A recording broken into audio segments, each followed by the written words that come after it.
সারা বিশ্ব জুড়ে ভারতবর্ষের শিক্ষিত সমাজ তার প্রশংসা হয়।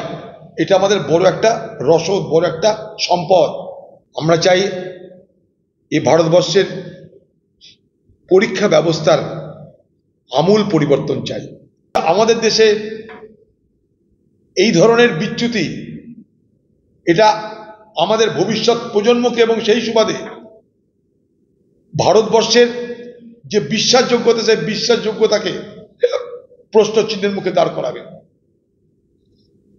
আমাদের এখানকার শিক্ষিত ছেলেদেরকে বিশ্বে অন্য জায়গায় শিক্ষিত বলে গণ্য করা হবে না। এর থেকে দুর্ভাগ্যের কিছু হতে পারে না। অথচ এই ভারতবর্ষের শিক্ষিত যুবকেরা এই দেশ ছেড়ে বিদেশে গিয়ে আজকে পৃথিবীর 500 ফরচুন 500 অর্থাৎ পৃথিবীর যারা সব থেকে বড় বড় সংস্থা, সেরকম 16টা সংস্থা পরিচালনা করছে আমাদের এই ভারতবর্ষের মানুষ। সেখানটায় গিয়ে সারা বিশ্ব জুড়ে ভারতবর্ষের শিক্ষিত সমাজ তার প্রশংসা হয়।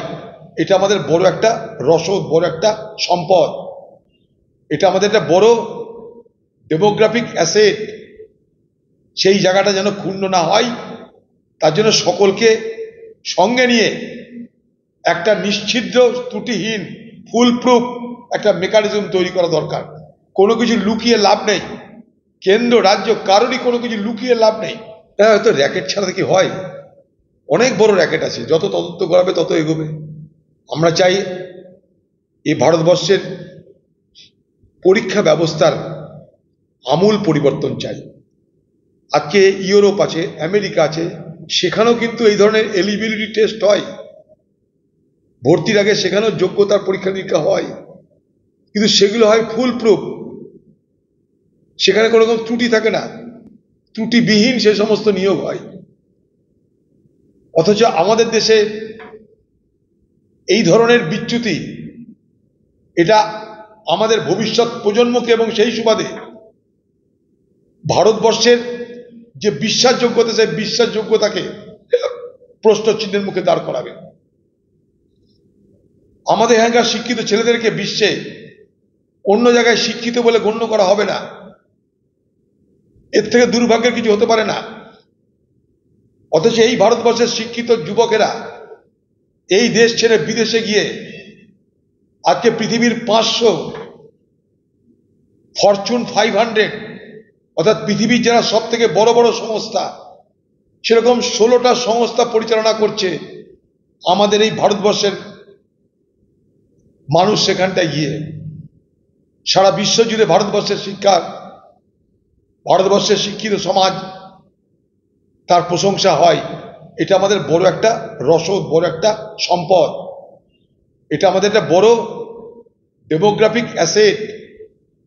সেই জায়গাটা যেন ক্ষুণ্ণ না হয়, তার জন্য সকলকে সঙ্গে নিয়ে একটা নিশ্ছিদ্র, ত্রুটিহীন, ফুল প্রুফ একটা মেকানিজম তৈরি করা দরকার। কোনো কিছু লুকিয়ে লাভ নেই। কেন্দ্র রাজ্য কারোরই কোনো কিছু লুকিয়ে লাভ নেই, কারণ এখানে এটা লুকানো যাবে না। সারা ভারতবর্ষ ব্যাপ্তি। পশ্চিমবঙ্গে নাকি কাকে গ্রেপ্তার করা হচ্ছে শুনলাম। পশ্চিমবঙ্গে তো আগেই এইসব হয়েছে। পশ্চিমবঙ্গ পথ দেখিয়েছে, এখন দেশ সেই পথ গ্রহণ করেছে। আমরা খুব চিন্তিত এটা নিয়ে। আমাদের ভবিষ্যৎ প্রজন্মের ভালো মন্দ নিয়ে আমরা চিন্তিত। তার জন্য কংগ্রেস পার্লামেন্টে আলোচনা চেয়েছে। আলোচনা তো হতে দিচ্ছে না, তারপর রাহুল গান্ধী এই বিষয়ে কিছু বলতে গেলে মাইক বন্ধ করে দেওয়া। না, আলোচনা করবার জন্য চেষ্টা করতে হবে। আমরা তো চেয়েছি পার্লামেন্টে। রাহুল গান্ধী তার বক্তব্যে স্পষ্ট বলেছেন যে কি করে আমরা পার্লামেন্ট চালাতে চাই। পার্লামেন্ট হওয়া উচিত, আলোচনার সুযোগ দেওয়া উচিত।